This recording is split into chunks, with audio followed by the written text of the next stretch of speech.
Artificial intelligence is really the umbrella in which many other topics fall under. Machine learning and actual AI as we know it, with language models and analysis there. What does it mean for you? Really, it's a tool that's been designed to mimic intelligence. We've discussed that. We've had some good jokes about that today. But at the same time, it's been trained on vast amounts of data. We'll get into that in a moment. And its sole purpose is to assist, to improve, to augment. So in everything that you learn today and everything that you think about applying AI to, just remember that this is not new. We have a course where we would go into the deep history of it. This has been going on for almost a century at this point as we know it. And so the end goal of this is to provide a tool that's so powerful that ideally it predicts what you want it to do eventually before you even realize you need it. We're going to use words like probabilistic, predictable, and predictive, things like that today. But just keep in mind this is a tool, but it is a powerful tool. So you really have to open your mind to how it's used, and you're going to find out you've been using it for many years now, and we'll go into that. But we really want to teach you today how to harness it. This is important to know because there's a lot of hype out there, and we want you to be able to cut through the hype that you hear. Because everyone's trying to act like we're already almost at AGI. Anyone heard that term before, AGI? That's general intelligence, strong AI. We aren't near that. It's quite a ways off. But why do they want to tell you that? Because it gets more funding.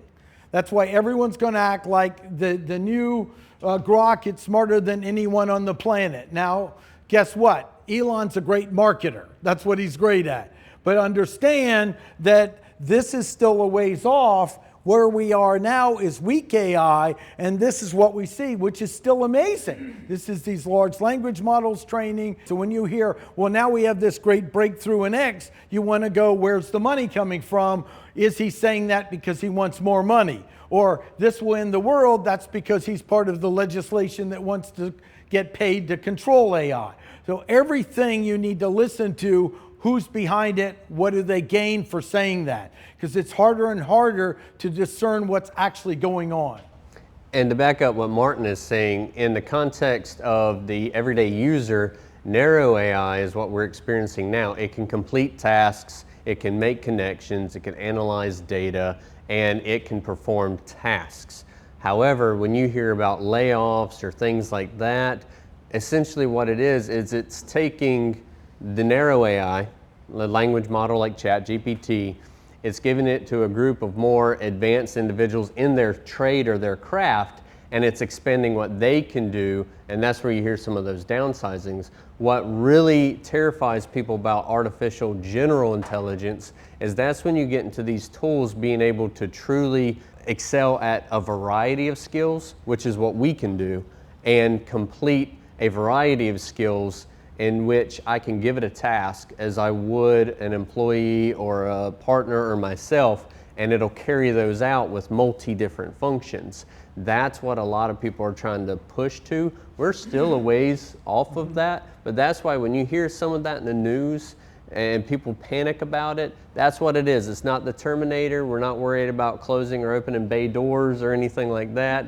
We're just really getting to how you can apply it in the workforce. The good thing about that is when we get to AGI, you're already a step ahead of many. You'll be able to better understand how to use that, and that's where you can actually become your own HR executive at work and a solopreneur business because you're managing different AIs. So you're on the right track. As Martin said, there's a lot of differences and nuances, and you really got to find a good source like our community that's going to tell you apart from the funding and really tell you what's going on out there, because when everything's driven by funding, you could get lost in the mix. And what we're going to see is we're going to see large companies do massive layoffs, then realize they made a mistake of laying off too many people. This is what they do. If you've been around for a while, you figure it out. And who are they going to hire back but someone who has the same job title but also knows AI?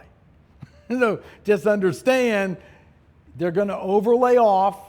then they're going to have to adjust. And those of you who have on your LinkedIn, look, I have a certificate of completion of a all-day AI training, will have a competitive advantage. And then when it comes to individual businesses, you're just going to be quietly crushing your competition and they won't know why.